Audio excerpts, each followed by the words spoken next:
Hey, ParentSpace family. Welcome back to ParentSpace Podcast, where parent meets purpose and progress.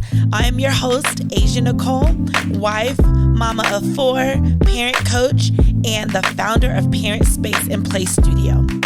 This is your pause in the chaos. So take a deep breath. Whether you're washing dishes, driving to daycare, or hiding in the bathroom just for a moment of peace, you belong here.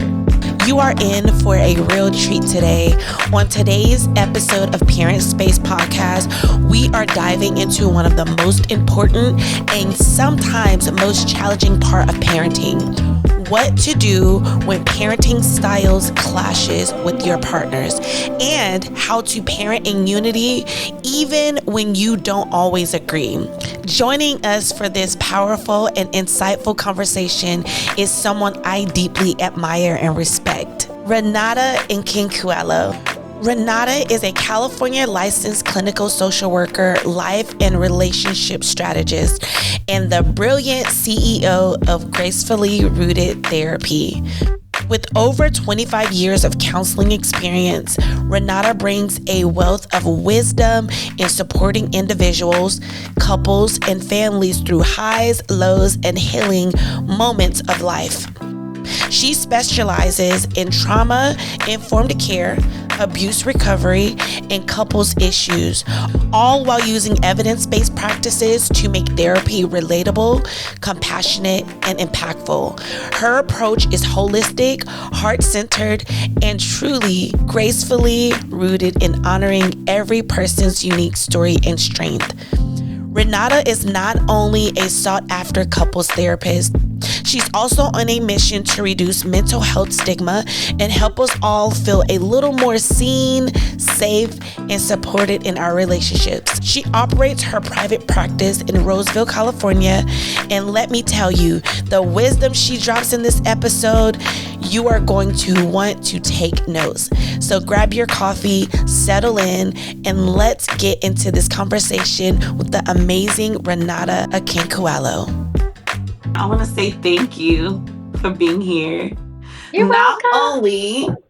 not only because you're like one of the most awesome human beings I know, but also because you're my personal therapist. And honestly, I was thinking because I talk about it so openly, I wanted it to be known. And that's why I mentioned that, because, therapy has a stigma that as a mom, as a Black mom, Black mother, Black parent, I want to make it as normal as possible, because I don't think a lot of us know the beauty of trauma. I mean, not trauma, therapy, so that's why I want it to be known. So welcome. Thank you for having me. I'm excited to be here. I'm glad you're here. So starting out, of course, we're going to start with something called Parent Wins of the Week. And so this is a portion, or consider a segment, where you will tell what you've noticed, or what you've experienced as a parent, and something that you're proud of. Yes. So I am a parent to 2 kids, daughter and a son. And I would say my parent win of the week. Interesting topic that we're having today, because that would probably be my win, is having a difference in parenting style in the moment. In the moment. Yeah. And so in a moment, I may have been disagreeing with my spouse on how he was engaging or addressing a matter. And so I caught myself doing something that I'm probably going to say is a no-no here. Yeah. Okay. And it happened. And I was like, I just don't know that you should do this or that. And he's like looking at me, and he says what he says. And then I'm like, okay, you better bow out, because this is not your show. Okay. So in the middle of me kind of interjecting myself, I kind of see my husband like, no. And I'm like, okay. But I continue, because, your human self kind of kicks in sometimes. Yeah. And so maybe that evening, maybe on into the next morning, I can see he's like kind of, stewing a little bit. Mm-hmm. And so I go and I'm like, you know what? I need to go pray about it. Show me myself and how to say what I need to say and address, because I still did not agree with the style and what was, how it was, he was addressing, our little one. And so I said, okay, let me go in and let me first apologize. Let me take accountability, because this is something we have talked about. And technically I did overstep. So let me address that. And so I first apologized, took accountability for that. And he's like, you know what? I appreciate that. And so then I told him, I said, but here's still what I wanted to share what I needed to share. And he's like, you know what? I can respect that. I understand that. I hear you, and thank you for, kind of clearing that up and helping me. And so we were like, you good? You good? All right, let's keep rocking. Have a great day. That is not as easy. I mean, that's not easy at all. But as a mom, you see something, of course you go into that like protective, nurturing. Oh yeah. And then sometimes you do forget that it's like, wait, dang, we partners in this. But I don't like that. Yeah. Yeah. No, yeah, we partners. I think sometimes your humanness can kick in really quickly and be, mama bear. Yeah. Natural. Yeah. So try not to beat yourself up, and nothing wrong with a good wholesome apology. Yes. That's me. You telling me, because I'm like, wait, I be in my feelings too. I'm like, bro, I'm waiting till he come and say sorry first. But that was awesome. Yeah. That was good. That's the nice win of the week. Just being able to like, recognize that, and then being humble to go back. Humble. Yes. Yeah. That's nice. So this is gonna segue perfectly us into the first question. And so so the first question is, what are the most common parenting styles that conflicts that couples face? Oh, I thought about this question.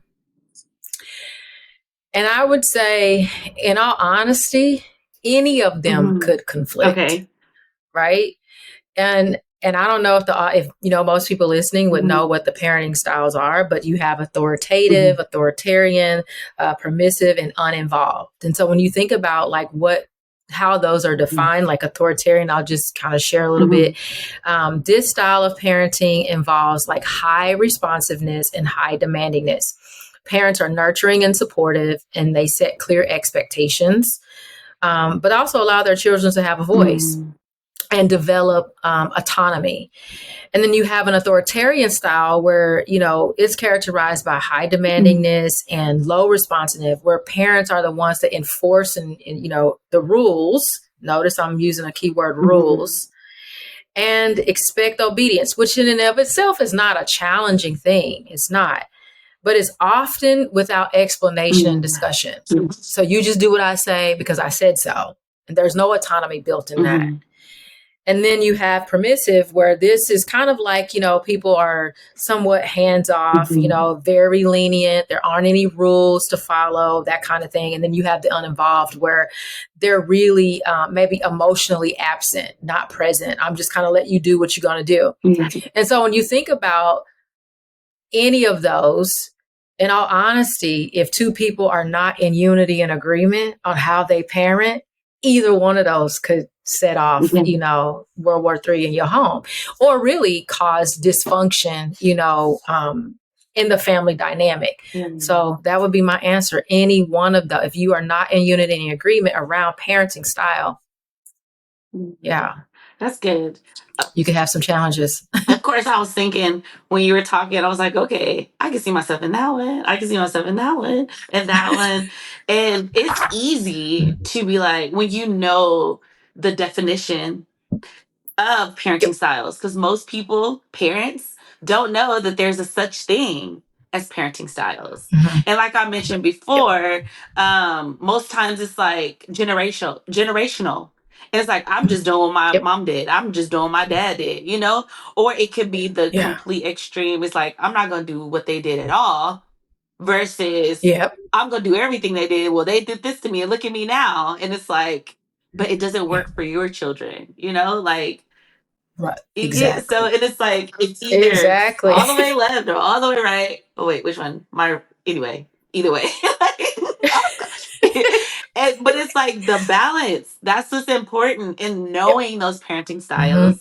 It's like, okay, this is, and then also recognizing which one works best with which kid. Because one parenting style Yep. that's comfortable, let's just say for me, might not be the Mm-hmm. one that's the best for my youngest daughter. That is just free Yeah. will, So that's good. It's because most time you're Yeah. like, what is that? So thank you for sharing the Oh yeah. definition. So now they can know that there is a Yeah. such thing as parenting style, and it makes it actually Yeah. helps. Wouldn't you say It with helps. parenting? Yeah, it helps. It does help. I think you bring up a really good point, which is, you know, how are you Mhm. parented? What was your environment like? Because that's probably what you're going to initially Mhm. bring. And even if you had you a little bit of education or you had some information, thank you, information age, Yes. right? You'll come in saying, okay, I know that didn't work. I'm not going to be whipping on my kids all the time or whatever the case may be. But the point you made around, um, hey, you got to consider your Mhm. kids, because what may work well for one may not necessarily work. And you may find yourself blending, Yeah. some of these styles as needed because, you have different kids. Like I think about my youngest, certainly not uninvolved Mhm. because he's very relational. Yeah. you know, my daughter, she can go on off and do her own thing Mhm. and have a good time. But I also know I can't be, authoritarian with her either because that's not her personality or Yeah. temperament. They're very different, a boy and a girl, obviously, but they're very, very different Mhm. personality and temperaments. And so I think knowing the different parenting styles can help make you aware or at least be intentional about observing, well, who is my Yeah. kid and what's going to work best. My son is very self-willed. Mhm. He knows what he wants, what he doesn't like. You're not going to convince him. Don't try to get him to do something he's Yes. not interested in doing. So authoritarian? Oh, absolutely Yeah. not. Like he will tell you, I'm not interested in that. I don't want that. I don't want Yeah. it. That's awesome. Yeah. I like, of course, being an early childhood educator, it's like, but we don't think Mhm. of how us as parents helps with the developmental stage of our kids, And Yep. so just even you Yeah. talking about that, oh, let's just go to the other question. This is like perfect. Why do parenting Mhm. styles often reflect deeper personal experiences? Is I kind of feel like we touched on it a little Mm. bit, you know? Yeah, yeah, yeah. I think so. I would add to that, what we like to call like, your family system is your Mm. schoolhouse. And I'll be honest, I won't take credit for that because I heard that somewhere in my education Yeah. experience. But your family system is your Mhm. schoolhouse. And so, what you've learned in that system around communication and solving challenges and Mhm. addressing matters and all that stuff, you're taking that with you unless you've learned something Yeah. different. And so if you don't learn any other information or any other experience on how you were dealt with, guess what you're taking into your own parenting journey? Mhm. The stuff you learned in your family schoolhouse. Yeah. So, Okay, so the next one is gonna be a real life experience. And so, what's an uh-huh. example, either from coaching, research, or personal life, that you could, of course, be, what is it? Transparent, but not too transparent Mhm. type of Yeah. experience. You know what? So I thought about, I was like, what do I want to say? So I think I'll blend personal experience with maybe professional Mhm. experience. And I'll say, really highlighting to Mhm. a family or a couple that there is a Mhm. difference, right? Like helping them get to a place where they can see, like, we really are Mhm. different in this place, and working with them to see how those differences may be challenging their family Yeah. dynamic. And not from a place, of course, calling them out, but helping them to see, And I don't know if we'll touch on this, later, but if we do, it'll be a repeat. Okay. Sorry about that. Okay. It's really helping. It's really helping people. Like, what are you trying to accomplish in your parenting? So I remember working with this couple recently, and they had very different parenting styles. One was maybe a little bit of blend of permissive and maybe authoritative. And the other, spouse was like authoritarian, like cutthroat almost.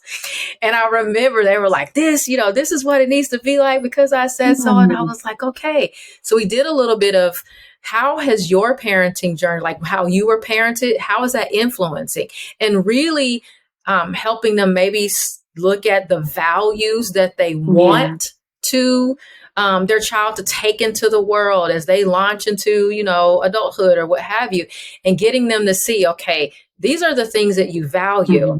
You guys have two different, styles of parenting, and this is how those parenting styles are clashing, but they're also not helping you accomplish the very values that you want to instill in your child and for them to carry forward. And so, that for even in my household, personal experience, that was something that I would say, honestly, our kids are probably, at the age and stage of, agency and, autonomy and kind of, I want to do it my way, that kind of thing. And we started having conversations about, well, what are we trying to accomplish? We're stewarding their growth and development, which is kind of the philosophy that we live by as parents. Like we've been blessed to steward their growth and development. What are we trying to make sure that they get while they're in our care from 0 to 18?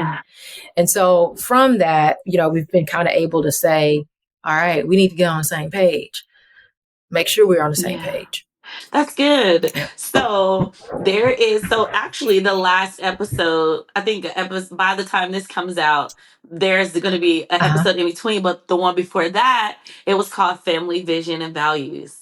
And so just even reflecting on that, it's like, even if there is a disagreement, like we even talked about personally, what's the values? Let's go back to that drawing board. And that could help with that conflict, right? Yeah, absolutely. Because it centralizes things, I think, right? And going back to the concept of, hey, getting into unity and agreement as a couple, it just helps you be able to have better conversations. Like, wait, whoa, something's off. At least for me, for our family, it's like, okay, where's the barometer? Something is not in alignment. And how are we measuring up with the things that we say we value as parents? And so for us, it helps facilitate conversations like the one I shared in the beginning. It's like, wait a minute, we value respectful conversation and value one another's input. What are you doing? Right? You don't have to necessarily tell me because I can go back and say something didn't go right. What was it? Woo, that was definitely some wisdom and some nuggets being dropped in this episode. Can you agree? If you can agree, definitely let us know by commenting below and getting in touch with us on ParentSpace Play Studio on Instagram. This is definitely not the end of this episode. I wanted to break it up into 2 parts because that was just so much great information being given by Miss Renata, and I wanted to be sure that you were able to take it all in and to ingest it. So this is part 1. So be sure to come back next week for part 2 to finish out this episode and to get the rest of the wisdom that she drops. If today's episode stirred something in you, I want to invite you to our next Parent to Parent Circle. It's a safe place to dig deep into your family's foundation with other parents who are doing the same thing. RSVP in the show notes or follow us at ParentSpace Play Studio to stay connected. And we're on Instagram and Facebook. Remember, you don't have to parent perfectly. You have to parent on purpose. And that's what we are here for. Until next time, keep loving, keep leading, and keep growing.